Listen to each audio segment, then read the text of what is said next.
And then one last thing I want to say is just generally more about mastering the language. Yeah, it's important that you're already in a language school, but it's so important that you're learning vocabulary and you're actually speaking. Because if you don't speak and if you don't sit down and learn all this vocabulary, it's going to be difficult for you to actually speak the language.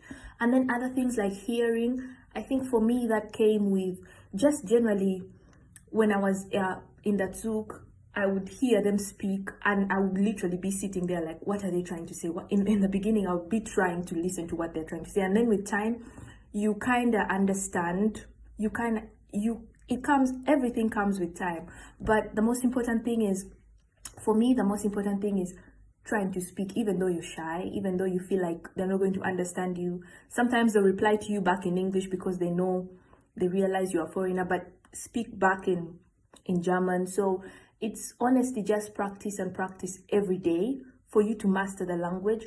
But for people who are still in med school now, focus on A1 and even A2 and just making sure you're well versed with the grammar. You really understand the grammar. So when you finally decide to move and enroll in language school when you graduate, then you're already covered. You're not starting from the beginning. And then you can concentrate on things like speaking, learning vocabulary, and all that.